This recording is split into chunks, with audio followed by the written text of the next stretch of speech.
This is where we fight! This is where they die! And these Shield boys!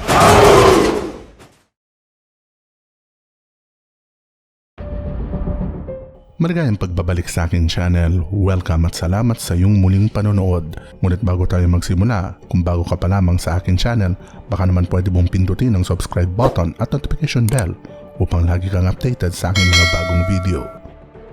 Nung nakaraan nakita natin kung paano napasailalim ang isang bayan ng Gresya sa Persya. Kalaunan ang bayan ng Ionia katulong ang bayan ng Athens ay nag-aklas laban sa imperyo ng Persya. Bumagsak ang bayan ng Sardis sa kamay ng Gresya dahilan upang gumanti naman ng Persya kalaunan at ang bayan ng Miletos ay nakuha nila. Ang tagumpay na ito ay hindi gaanong ikinatuwa ni Haring Darius dahil ang nais niya parusahan ang buong Gresya, partikular ang Athens dahil sa pagsali nito sa rebelyon. Bunga nito, ang dalawang makapangyarihang imperyo ay nagharap sa isang madugong digmaan sa bayan ng Marathon. Dahil sa kakaibang estratehiya ng Gresya, napanalo nilang laban at napilitan si Haring Darius na pansamantalang iurong ang kanyang planong panagutin ng Gresya. Dito natin ipagpapatuloy ang ating kwento sa pagkakataong ito at kung nakahanda ka na, tara at samahan mo kong magbalik tanaw. Bagamat nasa ilalim sila ng pananakop ng Gresya, tulad ng maraming bayan na nasa naturang bansa, ang bayan ng Sparta ay may sariling sistema at maging sariling hari. Kung ang Athens ay sentro ng karunungan ng Gresya, ang Sparta naman ang sentro ng mga mandirigma. Dito nang gagaling ang pinakamalalakas at pinakamagagaling na sundalo ng bansa. Katunayan, bawat batang lalaking isinisilang sa bayan ng Sparta ay sinusuri ng mga eksperto. Kung ang bata ay malakas at malusog, itinatala nila ito upang kalaunan ay sanayin para maging isang sundalo. Subalit kung ang batang isinilang ay mahina at mukhang sakitin, agad nila itong inilalayo sa kanyang magulang at iniiwan mag-isa sa kabundukan upang doon mamatay. Para sa mga taga-Sparta, walang puwang sa kanilang bayan ng mga mahihinang lalaki. Samantala, ang mga batang lalaki na malalakas ay hinihiwalay sa kanilang magulang pagtungtong niya sa edad na 7 upang dalhin sa kampo at doon simulan sanayin bilang isang mandirigma. Pagtungtong ng 20 taon, tuluyan na itong magiging isang sundalo hanggang sa edad na 60. Sa edad na 30, maaari na itong mag-asawa subalit pagkatapos na ikasal, muli itong babalik sa kampo upang muling manilbihan sa kanilang bayan. At kung ang asawa nito ay hindi mabuntis ng ilang panahon, kukunin ito at ipapasiping sa ibang lalaki sa layuning mabuntis. Pakay nito na makapagsilang ng batang lalaking magiging mandirigma sa hinaharap. Ang populasyon ng Sparta ay nahahati sa 3 grupo. Una, ang grupo ng mga lehitimong mamamayan ng bayan na tinatawag na Spartans o Spartites na karamihan ay binubuo ng mga sundalo at mga opisyales. Pangalawa, ang grupo ng mga alipin na tinatawag na Helots na karamihan ay binubuo ng mga magsasaka. At ang panghuli ay ang grupo na kinabibilangan ng mga negosyanteng labas-pasok sa bayan na tinatawag na Periosi. Nahahati din sa 3 bahagi ang gobyerno ng Sparta. Una, ang konseho ng mga matatanda na ang pangunahing trabaho ay magpanukala ng mga batas. Ikalawa, ang grupo ng asembleya na kinabibilangan ng mga sundalo at mga hinirang ng mga opisyales. Sila ang bumuboto kung pasado ba o hindi ang mga panukalang batas na inihahain sa konseho. At ang panghuli, ang natatanging sangay ng asembleya na tinatawag na Epors na binubuo lamang ng 5 matatanda. Sa lahat ng sangay, sila ang may higit na kapangyarihan. Kabilang sa kanilang trabaho ang magpatupad ng batas, maglitis ng mga kaso, magpayo sa hari, at mamahala sa pananalapi, edukasyon, at humarap sa mga usapin na nasa labas ng kanilang bayan.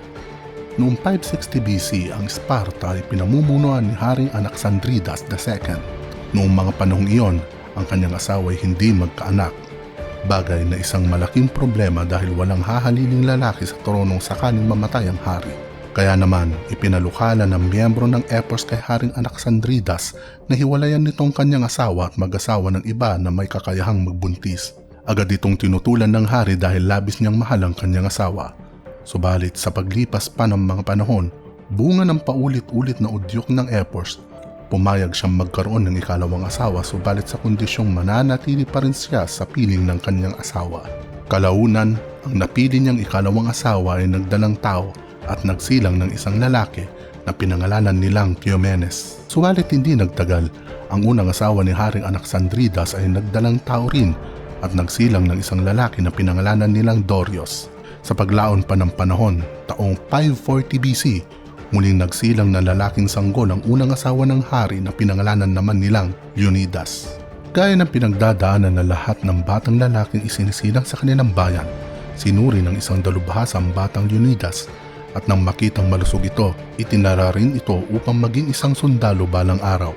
Dahil si Leonidas ay itinuturing na pang-ikatatlo lamang napapalit sa trono ng kanilang ama, hinayaan siya ng hari na magsanay bilang isang sundalo nung tumuntong ito sa edad na 7. Dito naranasan ni Leonidas ang bagsik ng Sparta sa paghubog nito ng isang mandirigma. Kabilang sa pagsasanay ang pagbabawal sa kanya, 10 ng kanyang mga kasama na huwag magsuot ng anumang uri ng panyapak sa paniwalang mas madaling tumalon at tumakbo kung nakapaa lamang.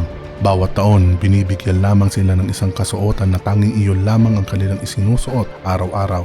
Layon nito na kung masira ang naturang kasuotan, mapipilitan silang gumawa ng kasuotang gawa mismo nila. Pagdating sa pagkain, madalas silang binibigyan ng hindi sapat na rasyon. Paliwanag ng kanilang tagasanay, mas lamang sa digmaan ng gutom na sundalo kaysa busog.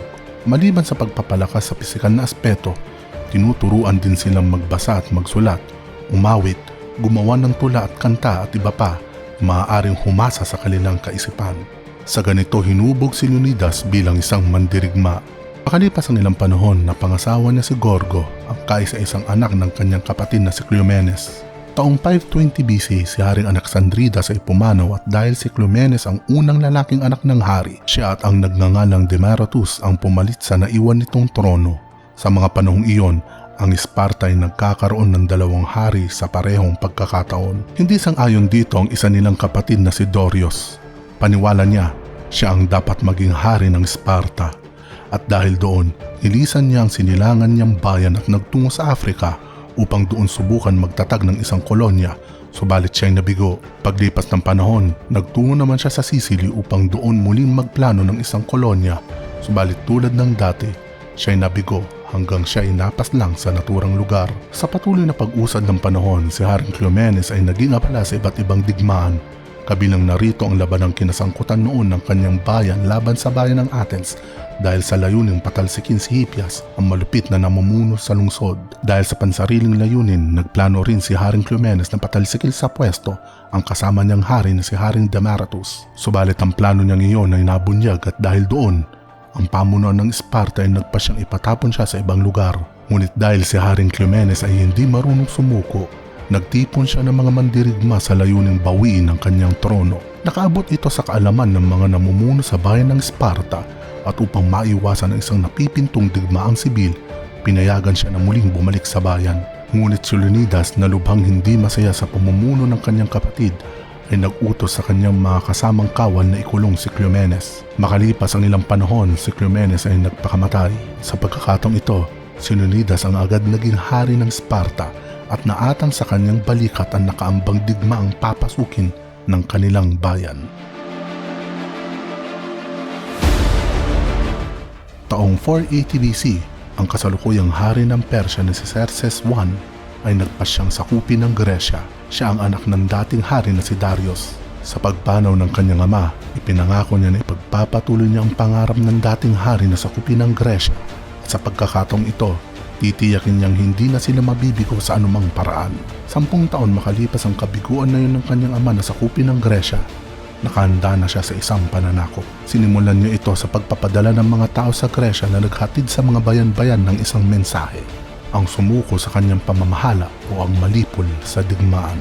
Marami sa mga bayan ng Gresya ang nangako ng suporta kay Haring Xerxes, subalit marami din ang nanatiling wala pang malinaw na sagot. Bagamat ang Athens at Sparta ay pangunahing lumalaban sa pananakop ng Persya, nagpadala din si Haring Xerxes ng mga tao doon, subalit hindi na nakalabas sa Sparta ang kanyang tauhan matapos itong ipapatay ni Haring Leonidas.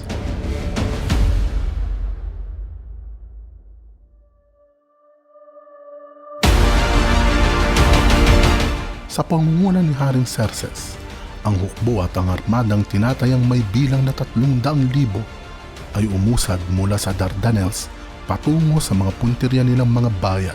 Sa lakas nila, isa-isang napadapa nila ang mga bayan na nasa hilagang bahagi ng Gresya at kalaunan ay ang mga bayan na nasa timugan. Ang Athens, ang Sparta, 10 ng kanyang mga kaalyadong bayan ay nagkasundo sa isang plano ang pigilin ang pag-usad ng puwersa ng Persya sa kanilang bansa.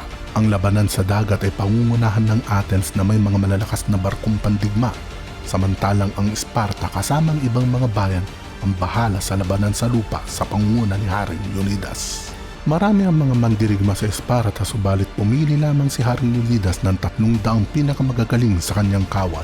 Lahat sila may asawa at anak dahil ang paniwala ng hari, mas responsable ang mga ito sa digmaan kaysa mga binatang sundalo. Kabilang sa mga hukbong pinamumunuan ni Haring Leonidas ang mahigit 2,000 sundalo mula sa bayan ng Arcadians, 1,000 mula sa bayan ng Locrians, 1,000 mula sa bayan ng Phocians, 700 mula sa bayan ng Thespians, 400 mula sa bayan ng Corinthians, 400 mula sa Thebans, 200 mula sa Chios, at 80 mula sa bayan ng Mycenaeans. Sa kabuuan, sila ay nasa 7 hanggang 8,000 sundalo. Unang pinuntahan ni Haring Leonidas ang kabundukan na nasa pagitan ng mga bayan ng Macedonia at Thessaly. Hinala niya, dito daraan ang hukbo ni Haring Xerxes at kung nagkataon, dito magaganap ang isang madugong digmaan na maaaring magpatigil sa pag-usad ng puwersa ng Persya sa kanilang bansa. Subalit kalaunan natuklasan nila na may 2 pang lugar na maaaring daanan ng katunggaling hukbo at sa bilang nila, imposibleng depensahan ang 3 lagusan. Sa pag-usad ng mga araw, nakarating kay Haring Leonidas na ang hukbo ng Persya ay tila binabagtas ang ruta papuntang Thermopylae. Nakarating din sa kanya ang balitang ang Persya ay may hukbong lupang marami kumpara sa kanila.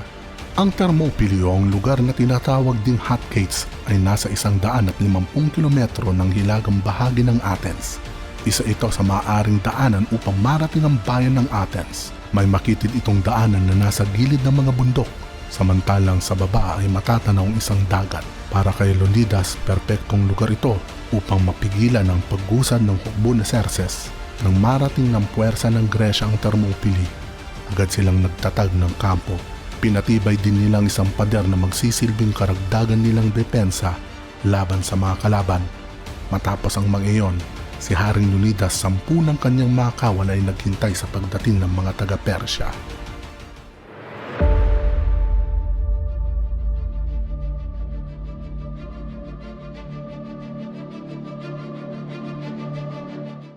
Ang araw na pinakihihintay na Haring Xerxes ay dumating na.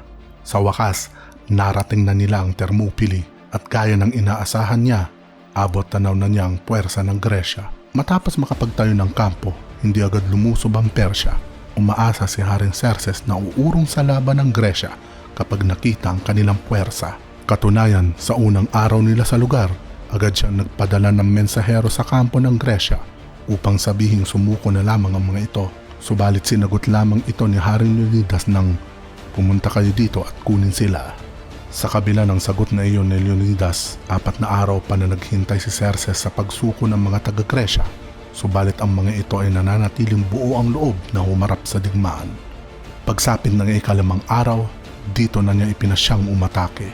Dahil ang lugar ng digmaan ay may makitid na daan, naging pabor ito kina Haring Leonidas na pumosisyon ng phalanx upang maharangan ng husto ang daanan. Hindi naman ito naging pabor sa mga taga-Persya. Dahil makitid ang daan, hindi sila maaaring lumusob ng sabay-sabay. Bagkos, limitado lamang ang maaaring umatake. Unang umatake ang 5,000 archers ng Persya. Sa layong 100 metro, pinaulalan nila ng mga pana ang posisyon ni Haring Leonidas. Subalit tulad ng dati, ang karamihan ng mga ito ay nasa naglaman ng mga bilog na kalasag ng Gresya. Na makita ni Xerxes na walang malaking pinsalang nagagawang ataking iyon, sunod niyang pinakilos ang mga kawal niya na mula sa bayan ng Medians at Kisyans.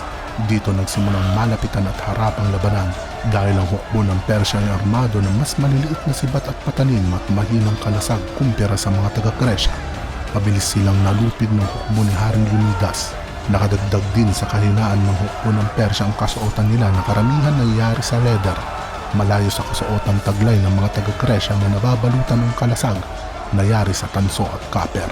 Dahil doon, mabilis na tumatagos sa katawan ng mga taga-Persya ang patalim ng Gresya at mga sibat nila na may habang 3 metro. Hindi nagtagal, lahat halos ng mga umatake sa Gresya ay bumagsak sa kanilang paanan. Bago lumubog ang araw, matapos makita ni Xerxes na nabigo ang pangkat na pinakilos niya, pinausad na niya ang pinakamagagaling na sundalo niya na tinatawag na Immortals. Sila'y may bilang na 10,000 at sa dami nila, bawat nasasawing kawal ay pinapalitan agad. Kaya naman ang pangkat nila ay tinatawag na immortals dahil tila hindi sila namamatay. Subalit hindi inaasahan ni Haring Xerxes na maging ang mga ito'y walang panama sa hukbo ng Gresya. Nang makita ni Haring Leonidas na papalapit na sa kanilang mga immortals, pinatibay niya ang unahang bahagi ng posisyong phalanx na pinangungunahan ng 300 kawal niya. Nang makaharap na nila ang mga ito sa malapitang labanan, ipinag-utos ni Leonidas na biglaan at sabay-sabay itulak papalayo ang mga kalaban gamit ang kanilang mga kalasag, at pagkatapos iyon ay saka atakihin ng mga ito gamit ang kanilang mga sibat. Dahil sa estratehiyang iyon, biglaang napapaurong ang mga kalaban na nasa harapang bahagi at kalaunan ay tinatamaan ng sibat. Mabagal subalit dahil sa paulit-ulit na ginagawang iyon ng Gresya, napaurong nila ng malayo ang mga kalaban kasabay ang paglipol sa mga ito. Pagkagat ng panibagong umaga, nalantad sa mata ng lahat ang lubhang napakaraming kawal ng Persya na namatay, samantalang kakaunti lamang sa hanay ng Gresya. Dito nagsimulang mapanghinaan ng loob si Haring Xerxes dahil sa kabila ng dami nila, tila hindi ito iniinda ng katunggaling hukbo. Nagkaroon lamang siya ng pag-asa ng isang mamamayan mula sa bayan ng Trachis ang lumapit sa kanya. Ito'y nagngangalang Ephialtes, anak ng nagngangalang Eurydemus. Ayon kay Ephialtes, may alam siyang lihim na daanan sa kabundukan na tinatawag na daan ng Anotia, na doon ay maaaring maatake sa lukurang posisyon ng kalaban na hindi dumaraan sa harapang bahagi. Sasabihin lamang niya ito kung bibigyan siya ng magandang presyo. Pumayag naman dito si Xerxes at agad pinadala ang isang bahagi ng kanyang hukbo sa lugar na sinasabi ni Ephialtes. At hindi nga nagtagal, sumulpot sa likurang bahagi ng puwersa ng Gresya ang hukbo ng Persya. Ikinabigla ito ni Leonidas. Hindi niya inaasahan ang ganitong pangyayari. Alam niya, aatakihin sila sa harap at likod at ang phalanx ay mahina sa ganitong labanan. Bago pa sila tuluyang masukol, ipinag-utos niya na umurong ang karamihan sa kanyang mga kawal at sabihin sa mga taga-Athens na lisanin na ang bayan.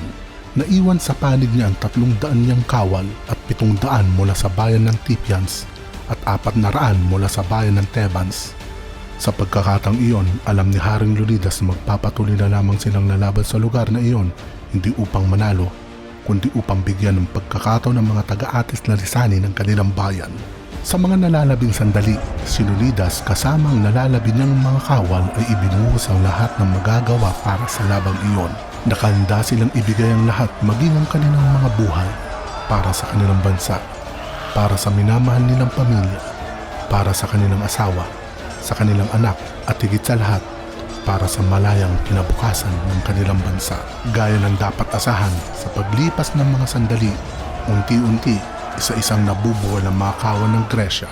Pagsapit ng dapit hapon, lahat ng sundalong naiwan sa lugar ay nasawi at ang pugot na ulo ni Haring Leonidas ay pinag-utos ni Xerxes na iwanan na nakatusok sa isang sibat upang makita ng lahat.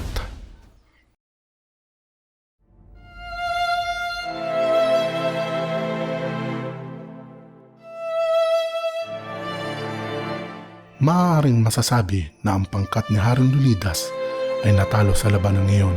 Subalit sa kabuuan, maituturing pa rin silang panalo dahil ang katapangan at kabayanihang ipinakita nila ay nagbunsod upang ang Athens at ang ibang mga bayan ay makahanda ng lubusan sa mga susunod na digmaan laban sa Persya.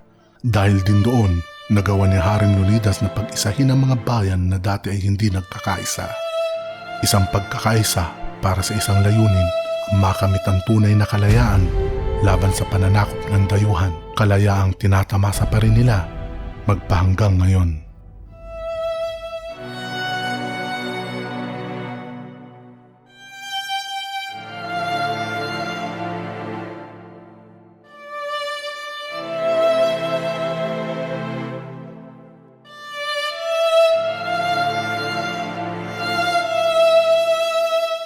At hanggang diyan ang kwento natin sa araw na ito.